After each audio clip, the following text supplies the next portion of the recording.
በስተ መጨረሻም ደመረ የእጁን አገኘ። ጸጋ በመኮንን በኩል እልክ እንዲገባ አስደርጎታል። መኮንን እንግዲህ ደመረን አጋድሞ ቀጥቀጥ አደረገው። ይህም ሲያንሳው ነው። ከዚህ በላይ ይገባው ነበር። በሴት ልጅ ላይ የሚቀልድ ከዚህም በላይ ይገባው ነበረ። በትንሽም ቢሆን ሲኦልን አይቶት እንዲመለስ አድርጎታል። ጸጋ ግን ምን አይነት ትወና ነው የምትሰራው? ይመቻት። ለማንኛውም ሰላም ሰላም፣ ውድና የተከበራችሁ ቤተሰቦች እንኳን ደህና መጣችሁ። ለዚህ ቻናል አዲስ ከሆናችሁ ሰብስክራይብ በማድረግ ቤተሰቡ ነው። እንዲሁም ነባር ቤተሰቦች እንኳን ደህና መጣችሁ። እንግዲህ አፍላ ፍቅር ተወዳጁ ልብ አንጠልጣዩ ድራማ እንደቀጠለ ይገኛል። ክፍል 179 እንደቀጠለ ይገኛል ማለት ነው። ቻናሉን ሰብስክራይብ ያደርጋችሁ አብራችሁ እንድትቆዩ በትህትና እየጠየኩኝ በዛሬው ክፍል እንግዲህ ሁላችንም እንደምናውቀው ጸጋ ደመረ ጋር ልትገናኝ ቤዛን አሳልፋ ልሰጠው ተነጋግረው ነበር እና እሷም ደግሞ እሺ ብላ ፈቃደኛ ሆና ነበር። ነገር ግን ጸጋ ደመረ ባልጠበቀው መንገድ ሌላ እቅድ አውጥታለት ነበር። ምክንያቱም ከመኮንን ጋር በመነጋገር ደመረን እንዲቀጣላትና የእጁን እንዲሰጠው ከዛም በኋላ ደግሞ በዞረችበት እንዳይዞርና ቤዛ ህይወቷ ከሚበላሽና ልክ እንደኔ ህይወቷ ከሚመሰቃቀል ያሬድን አሳልፌ ብሰጠው ይሻለኛል፣ ከዛም በኋላ ቤዛ በሰላም ትኖራለች የሚለው ሀሳብ ውስጧ ስለመጣላት መኮንን ላይ ደውላ ደመረን እንዲቀጣላት ጠይቀዋለች። እሱም ደግሞ ከዚህ በፊት ያሬድን እንድሰጠውና የምትፈልገውን ነገር ሁሉ እንደሚያደርግላት ስለነገራት እሺ ብሎ በፈቃደኝነት ይመጣል። ከዛም በኋላ እንግዲህ ደመረ የቀጠረባት ቦታ ይሄዱና እሷ ቦታው አድርሳው ትመለሳለች። ከዛም በኋላ መኮንን ያለበት ድረስ ሄዶ ደመረን እልክ ያስገባዋል። ማን ነው አንጀቱ ቅቤ ጥጥት ያደረገ?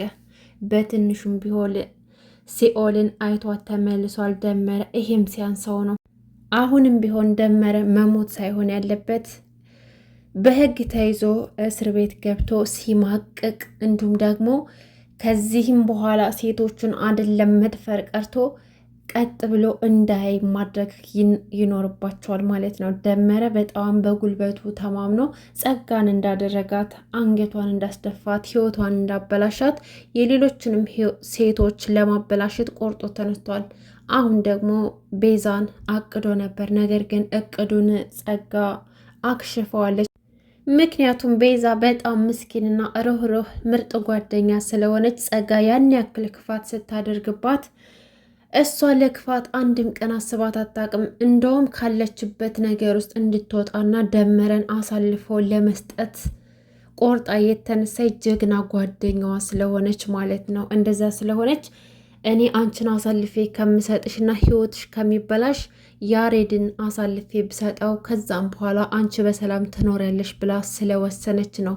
እና መኮንን ካገኘው በኋላ ቅጥቅጥ አድርጎ ደመረን የእጁን ሰጥቶታል። ነገር ግን አሁንም በዚህም አልበቃው። ደመረ ጸጋ ላይ ደውሎ ሲፎክርባት ነበር። እንደዚህ ስላደረግሽኝ እምለቅሽ መሰለሽ ወይ? እሰራልሻለሁ፣ እኔ ደመረ አይደለሁም እያለ ሲያስፈራራት ነበረ። ነገር ግን እሱ እንዳሰበው ሳይሆን በተገላባጩ ነው ያገኘው። ጸጋ ከአሁን በኋላ ፊት ለፊት ህግ አፈጣለሁ፣ አልፈራህም። እኔ የምታውቀኝ ጸጋ አይደለሁም ካሁን በኋላ። እስከ ዛሬ የተሸወድኩት በጣም ፍርሃቴን ስለፈራሁት ነው። ካሁን በኋላ ደግሞ ማንነቴን አሳያለሁ ብላ ዛተችበት። ደመረን በጣም ተገርሟል፣ ፈርቷል። ምክንያቱም ከጀርባ አይዞሽ ያለሽ ሰው አለ። ያንን ውሻሽን ተማምነሽ ነው አይደለ እንደዚህ የምትይው? አሳይሻለሁ፣ እሰራልሻለሁ እያለም ነበረ።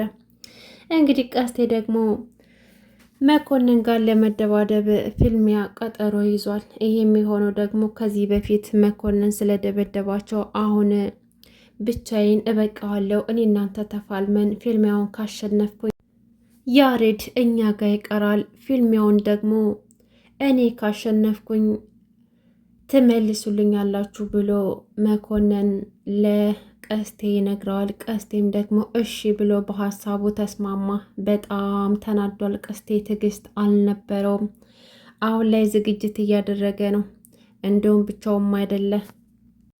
ቀስቴ ኪሩን በመጥራት ያለ ፍላጎቱ ፊልሚያ ውስጥ እንዲገባና ልምምድ እንዳደርግም ጫማ ገዝተው በጫማም ልምምድ ሲያደርጉ አይተናል። ይሄ ደግሞ ቀስቴ ምን ያክል መኮንንን ለማሸነፍ ዝግጅት እያደረገና ምናልባትም ደግሞ ያሬድንም ሊወስደው ይችላል።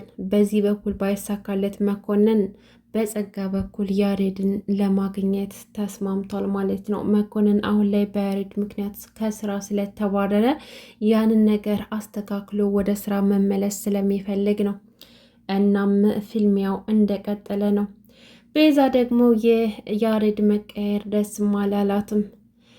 የሆነ ነገር ሁኗል፣ ያላንድ ነገር እንደዛ አልተቀየረም፣ በቃ ያሬድን እያየሁት ላጣው ነው እያለች ለቹቻ ትነግራታለች። ምክንያቱም ያሬድ አሁን ላይ እንደ በፊቱ ያ ምስኪንና ጭምቱ ሳይሆን ንግግሩ፣ ሁሉ ነገሩ ልክ እንደ ጓደኞቹ ሆኗል። ቃዘል እንዲሁም ደግሞ አሻንቲ የሚባሉ ጓደኞቹን የእነሱን አክት ነው ይዞ ያለው። ይሄ ነገር ደግሞ ለቤዛ አልተመቻትም። ያሬድ ተበላሽቷል እያለች በጣም ፈርታለች። ላጣው ነው እያለችም ሰግታለች። ከዛም በኋላ ቹቻ ታረጋጋታለች። ይሄን ነገር በመሸሽ አትፈቹም፣ ይልቁንም ቀረብ ብለሽ በምክር እንዲሁም ደግሞ በጓደኞችን በኩል ልታስተካክዩ ነው እንጂ ከራቅሹማ እሱም በልክ አባቱ ጋር ይገናኛል። ከዛ በኋላ በገዛ ፍቃድሽ ወደ ካናዳ እንዳሳፈርሽው ቆጠሪው አለቻት። ቤዛም እንግዲህ ምን ላድርግ ብለሽ ነው? እኔ እኮ በጣም ተጨናነኩኝ። ያሬድ አላየሽውም እንደ ድሮ እኮ አይደለም። ሁለ ነገሩ፣ አለባበሱ፣ አነጋገሩ፣ ሁለ ነገሩ ተቃይሯል አለቻት። ቢሆን መታገስ ይኖርብሻል ብላ ቹቻ አረጋጋቻት። ቹቻ እንዳለቻት እንግዲህ ቤዛ እና አሸንቲ ጋር ትደውልና ያሉበት ድረስ በመሄድ ልታናግራቸው ሞክራለች። እንግዲህ ቃጅል ጋር እናንተ ጋር መዋል ከጀመረ በኋላ ሁሉ ነገር ተቀይሯል። እኔ ደግሞ ያሬድ ላጣው አልፈልግም። ይሄ የሚያደርገው ነገር አልተመቸኝም፣ በጣም ፈርቻለሁ ብላ አናገረቻቸው። እነሱም ደግሞ በፍጹም ሀሳብ እንዳይገባትና የአራዳ ቋንቋ ስላወራ መጥፎ እንዳልሆነና እኛ ጋር ጸብ ይዘው ቢመጡ ፍቅር አስይዘን ነው ምን መልሳቸው። ስለዚህ ምንም ነገር ሀሳብ እንዳይገባሽ ብለው አረጋጓት። ቤዛም ደስ አላት። ያሬድም ሁኔታዎችን በሩቅ እየተከታተለ ነበረ እና ያልታወቀው ነገር ራሱን በብዙ መንገድ እንደቀየረ አልታወቀውም። ነገር ግን ቤዛ ይሄ ነገር እጅጉን አስፈርቷታል። በመጨረሻም እንግዲህ ያሬድና ቤዛ ምግብ እንብላ ብለው ወደ ምግብ ቤት ይሄዳሉ። ከዛም በኋላ ብር አለ ወይ ብላ ስጠይቀው አለ ብሏት ስለነበረ እሷን ብር ሳትይዝ ነበር ሄደችው። ከዛም በኋላ እንዴ ያሬድ ይበላው የለ እንዴ?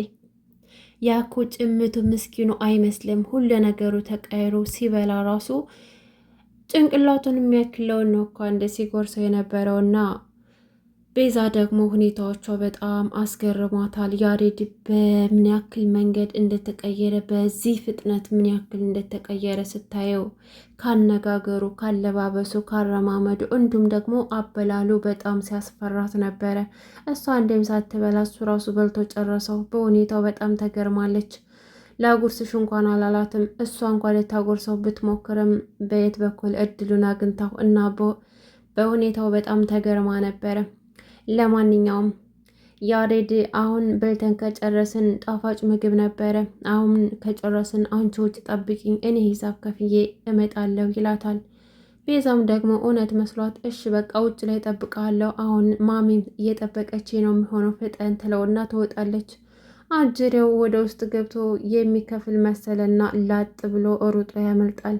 ከዛም በኋላ ቤዛም ሲሮጥ ስታየው ምን መጣብኝ ብላ ተደናቅጣ ስለነበረ እጇን ይዞ እየጎተተ ይሮጣል ማለት ነው። እንግዲህ ይህን ነገር የተማረው የት ነው? ከጓደኞቹ ጋር አሸንቲና ከቃጅል ጋር የሚያደርጉት ድርጊት ነው። እነሱ ጋር እያንዳንዱ የሚያደርገውን ነገር ያሬድ እያደረገው ይገኛል ማለት ነው። ለማንኛውም ጃማው ተመችቶኛል። እኔ ቀስቴ እንዲሁም አሸንቲ ቃጅል ኪሩም እያንዳንዱ ነገር የሚያደርገው ነገር በጣም አስቂኝና አዝናኝ ነበረ። እያንዳንዱ የሚያደርጓቸው ሪያክታቸው በጣም አስቂኝና አስደሳች እንዲሁም ደግሞ አዝናኝ ነበረ። ለማንኛውም ይመቻቸው። እንግዲህ ያው ድሉ ለቀስቴ ይሁን እያልን በቀጣይ ክፍል ደግሞ ሁሉን ነገር የምናይ ይሆናል። ዛሬ ግን በጣም ነው ደስ ያለኝ። ምክንያቱም ደመረ በትንሹም ቢሆን ሲኦልን አይቷት ስለተመለሰ። ጸጋ ለማንኛውም ይመቻት። አሁን ጥሩ እየሄደች ነው፣ ጥሩ ነገር እያደረገች ነው፣ ጥሩ እያሰበች ነው። ራስ ወዳድ አልሆነችም። ለጓደኛዋ መስዋዕት እየከፈለች ትገኛለች። ምክንያቱም ደመረ ቤዛን ቢያገኛት ህይወቷን ብልሽሽት ነው የሚያደርገው። ነገር ግን ያሬድን ብትሰጠው አባቱ እጅ ነው የሚገባው። ስለዚህ ያሬድ ምንም ሊሆን አይችልም። ግፋ ቢል ወደ ካናዳ መሄድ ነው። ይሄ ደግሞ ለሱ ጥሩ እድል ነው። ያው ከሚያፈቅራት ቢለይም የቤዛ ህይወት ከሚበላሽ ግን ይሻላል። ለማንኛውም በቀጣይ ቪዲዮ እስከምንገናኝ ድረስ በያላችሁበት ሰላማችሁ ይብዛ። ቻናሉን ሰብስክራይብ ማድረጋችሁ እንዳትረሱ።